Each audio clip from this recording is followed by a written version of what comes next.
ng live natin, guys. Pa-repost po, pahingi ng konting favor. Ayan. Pa-share po kasi sharing is blessing. Sharing is blessing. Sharing is caring. Ayan. Okay po, ayan. Flex ko na yung number 1. Pa-comment po ng answers natin. Pa-comment po ng answers natin.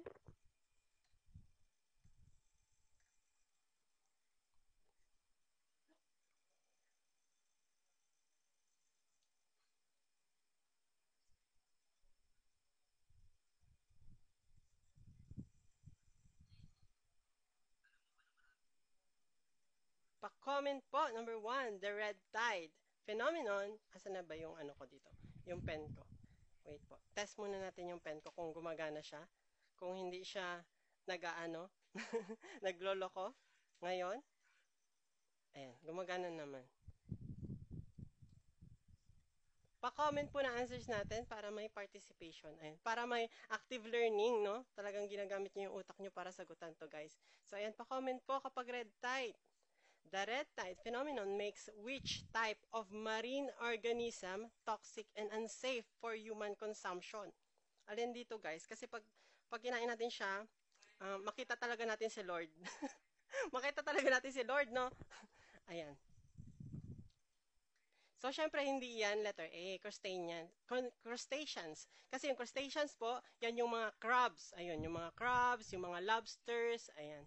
So, hindi yun po. Hindi din siya fishes. Syempre, hindi fishes, guys.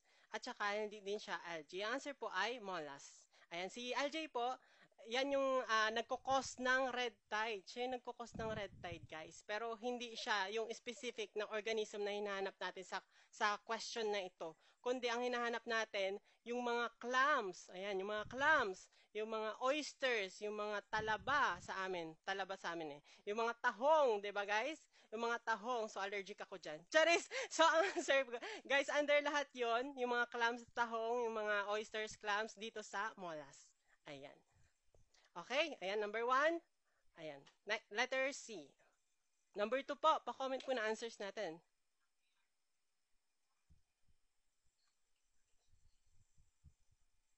Ay, bakit ganun? Wait lang po guys, ayusin ko lang yung ano natin, yung screen natin. Hindi pala nakikita. Ayan, ayan, ayan. Number 2, pa-comment po.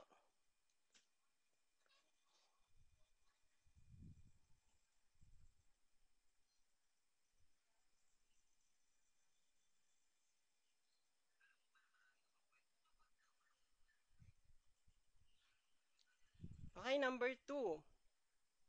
The tundra biome is best characterized by which of the following? A. Cold. B. Lush vegetation. C. Frozen landscape. D. Treeless. Tanggalin na natin si ano guys, si lush vegetation. Hindi po siya limited lang. Hindi po siya ano po. Hindi po siya lush vegetation kasi sobrang harsh ng conditions po doon. Harsh yung ano, yung climate po doon. Tanggal din si cold at saka si frozen landscape. Ang answer po dyan ay treeless, guys. Kasi although ano doon, cold at saka frozen yung landscape, guys, wala talagang trees doon. Walang puno, walang nabubuhay na puno. Yun yung pinaka-feature talaga ng tundra. Ayan, wala talaga siyang puno, guys, kasi because of permafrost. Ayan, permafrost. Ayan. Ayan po. Okay, next question po tayo. Next question po, number 3.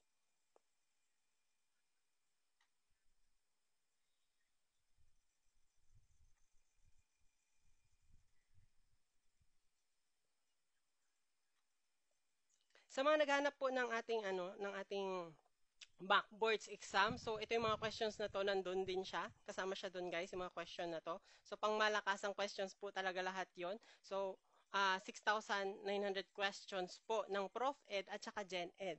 So, if interested po kayo, message nyo lang po ako sa Blue App. Search nyo lang Sage LPT. And message nyo lang po ako kung interested po kayo doon. Yes po, Ma'am Steffi, ipopost ko po ito. Number 3, pa-comment po na answers natin. Number 3, why are the blocks of asphalt on roads constructed with narrow gaps between them? So bakit guys yung mga kalsada natin, 'di ba? meron siyang space, 'di ba, or gaps between them. Para saan 'yon? A, to hold dust and sand particles.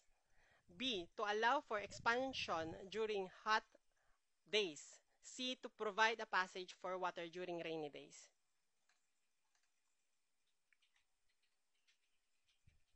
Dito guys, ang answer po natin is letter B, to allow for expansion during hot days. Para ano, kasi nag-expand yun guys, habang kapag na sobrang naiinitan siya, kapag nainitan yung asphalt, nag-expand siya. So naglalagay sila ng gaps para pag nag-expand siya, ma-prevent yung pag-cracks ng asphalt. So para hindi siya mag-cracks, hindi siya masira, kaya merong space siya doon para pag nag-expand, ayun, hindi masira. Ayan, next question po tayo, number 4.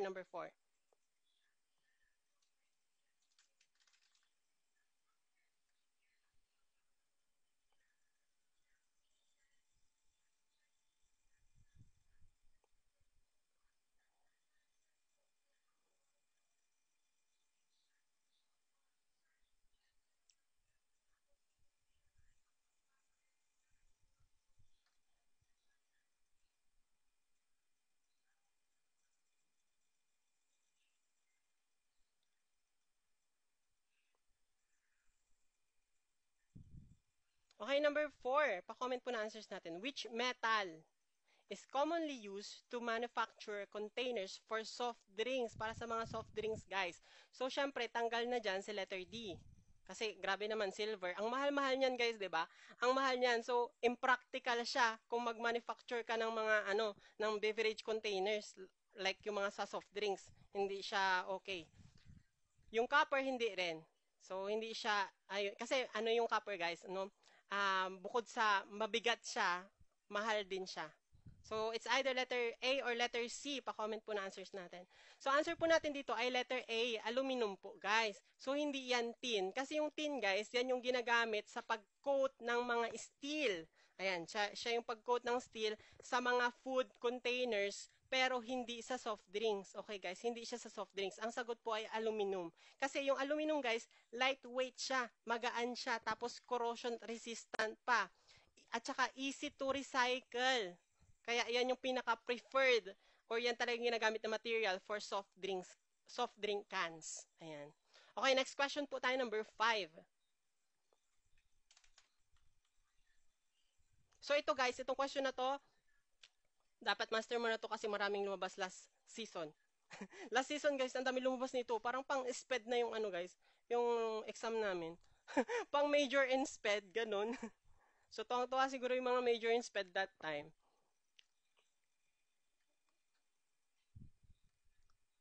So ito madali lang to. What is the condition characterized by challenges in understanding numbers, numbers, and difficulties in applying mathematical principles to solve problems? Sino mga may ganito dyan? Ako din, meron ako nito. So, syempre, hindi yan ADHD. Kasi yung ADHD, guys, yan yung attention and, anong tawag dito? Attention Deficit Hyperactivity. Tama ba ako? Nakalimutan ko yung pinaka-meaning nito. Pero yan yung sa mga guys, hindi yan specific sa mathematical principles po. Si dyslexia naman, hindi rin yan. Kasi yan yung dyslexia po, yan yung nakaka-affect sa pagbasa, guys. Yung nagkakarambol-rambol yung guys, nagkaka-shuffle-shuffle yung mga letters. So, nahirapan siya magbasa, no? At saka, yung sa language processing din. So, pag yun, dyslexia po. Yung dysgraphia naman, hindi rin yan, dysgraphia. Kasi yung dysgraphia, guys, yan na yung difficulties in writing. So, hirap siyang magsulat, guys. Kasi, may poor handwriting po siya. Ayan. Tapos yung dyscalculia, ito po yung answer natin dito. Paghirap mag-solve ng math problems. At saka, hirap siyang intindihin yung mga numerical concepts, dyscalculia po. Ayan. Next question po. Number 6.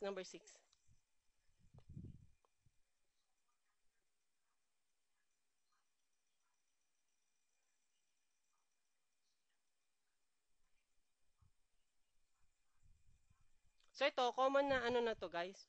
Wait lang. Yung isang option natin na iwan sa baba. Wait lang po.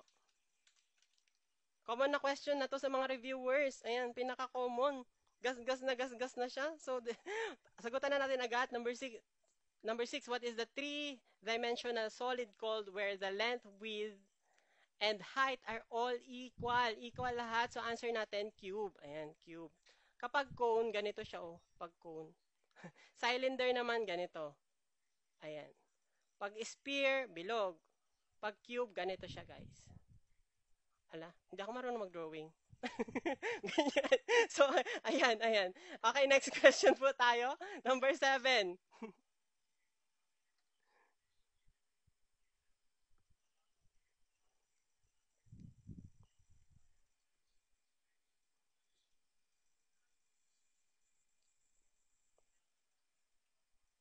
Ito, specific tayo guys, madali lang din. The shape of the earth is best described. Ano yung shape ng earth natin guys?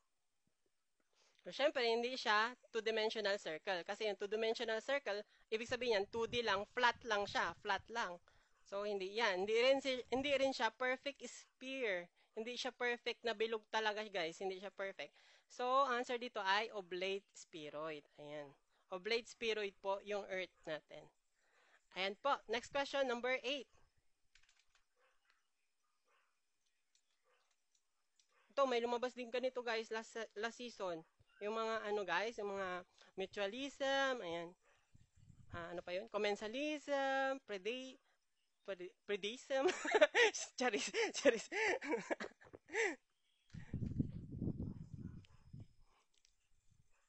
Okay, pa-comment po na answers natin. Pa-comment po.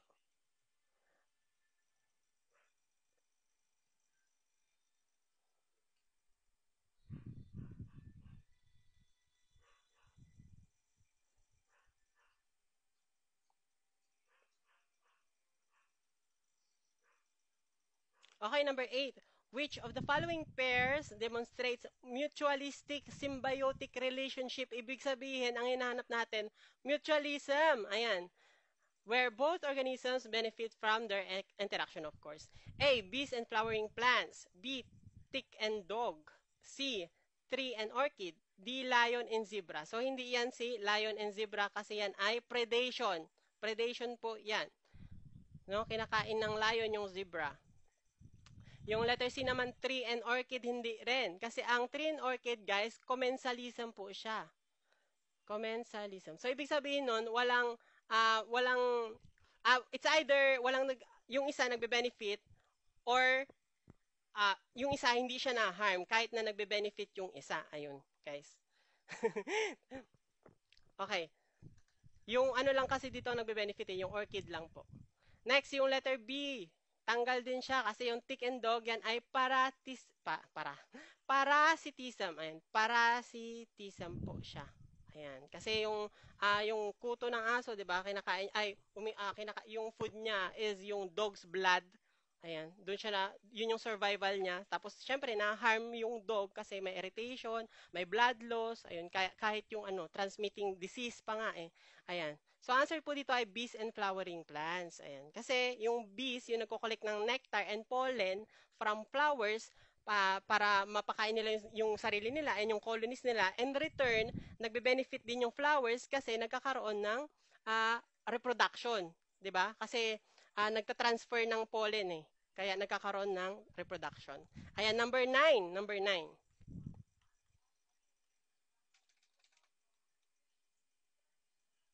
Ito, gasgas na rin, guys.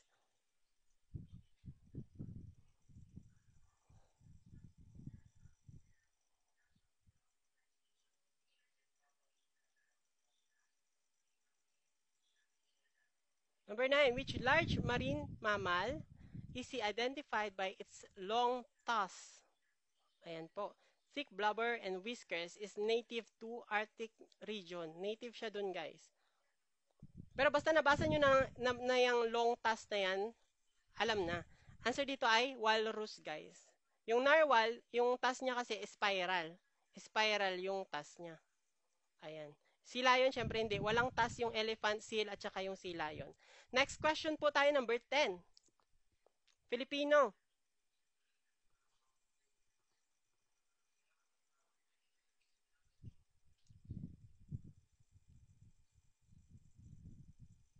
So, ito din, lumabas din siya last season, guys. So, itong piniprepare ko talaga na materials is para sa inyo talaga. As in, lumabas talaga itong mga to last season. So, ayan.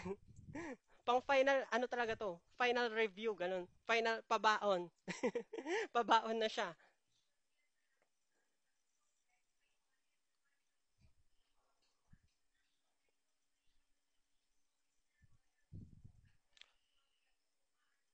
Okay, number 10. Anong uri ng panlapi ang matatagpuan sa mga salitang pagsumikapan, pagsumigawan, at magdinuguan? So, para malaman natin to, kunin muna natin yung ugat, salitang ugat, guys. So, sa pagsumikapan, sikap, 'di ba? Sikap. So, meron siya sa unlapi, meron siyang unlapi, sa ayan yung pag.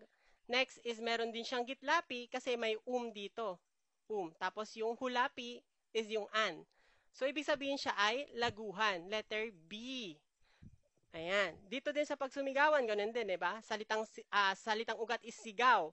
So, pag, ayan. Yan po yung mga ano niya. So, laguhan din. Laguhan din. Ito din yung magdinuguan. Salitang ugat is dugo. So, ayan. Ito, in, at saka yung an. In. Ayan. Laguhan po. Okay, next question po, number 11. Number 11.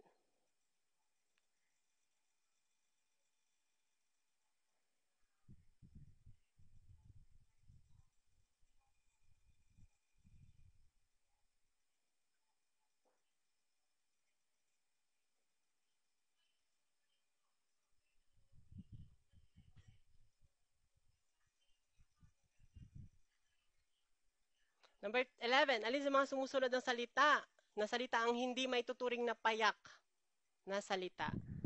So, eto guys, lumabas to pero hindi yung hindi ganito yung pagka-construct ng question. A, pakpak, B, dibdib, C, paru-paro, D, araw-araw. So, para malaman natin siya kung siya ay guys, kung siya ay payak, dapat hatiin natin siya sa dalawa. Tama ba? Di ba pag pakpak, pag hinati natin, pag pak lang, walang salitang pak lang. So, ibig sabihin, itong pakpak ay salitang ugat. Salitang ugat siya, guys. So, tanggal na yan si pakpak. Si dibdib, syempre wala namang salitang dib, di ba? Dib. Wala namang ganun. So, dapat dibdib, payak din yan, guys. So, paro-paro. May salita bang paro lang, guys? Wala, di ba? So, payak din siya. So, dito, pag sinabi nating araw, tsaka araw, so pag kahit magkahiwalay sila, may salita pa rin ganun. Kaya dito, guys, ang sagot ay araw-araw. Kasi ang araw-araw, guys, ay inuulit. Hindi siya payak. Inuulit po siya. Ayan. So, number 12 na po tayo. Number 12. Last question natin, number 12. Ito guys. Ito yung nakakalito nung nagre-review ako. Nalilito ako dito. So, ayan. So, i-memorize nyo itong dalawang to kasi nakakalito siya.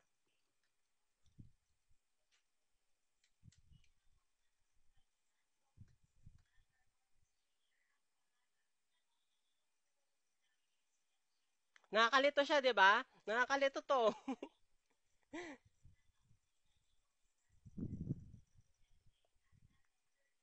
So yung mga may perfect kanina, feeling ko magkakamali sila dito. So, hindi, mga 11 out of 12 lang yung score nila dahil dito sa question na to. Ayan, sasagutan na natin. Anong uri ng pangalan? Pangalan ang salitang pagmamahalan. Ano ba yung pagmamahalan? So, guys, kapag sinabi nating tahas, yan po ay concrete noun. Concrete noun po siya. Ibig sabihin yan yung mga salitang nahahawakan, guys, katulad ng lamesa, aso, bahay, 'di ba? Mga buildings, lahat ng bagay na nahahawakan, basta nahahawakan mo. So nahawakan ba natin ang pagmamahalan? So hindi, 'di ba? Hindi nga tayo mabusog ng pagmamahalan lang 'di ba? So ang answer dito ay basal. Kapag basal, guys, yan ay abstract, okay. Abstract noun. Ayan, abstract noun po siya. Ayaw gumanong pen ko. Abstract noun. Ayan. Pagbasal, guys, yan yung mga pangalan na tumutukoy sa mga konsepto, mga damdamin, o kaya yung mga idea, guys, na hindi natin nahahawakan, hindi natin siya nahahaplos, o kaya hindi natin siya nakikita, katulad ng pag-ibig, ayan, pagmamahalan, kasiyahan, Okay? Happiness, freedom. So, hindi natin nahawakan yan. Lahat yan ay nasa basal po. Basal or abstract noun. Okay, last question po natin yan. Wala na po tayong question for today's video. And message nyo po ako kung interested po kayo sa mockboards natin na 9,100. 9,100. Mali. 6,900. Ayan. 6,900 ng Prof. Ed at saka Gen Ed. Okay, guys? So, ayan. Search nyo lang sa Blue Up, Sage LPT po. Ayan, kung interested po kayo. Maraming salamat. Ayan, so follow nyo po ako dito sa Red App, sa Blue App, and sa TikTok ko. Bye-bye!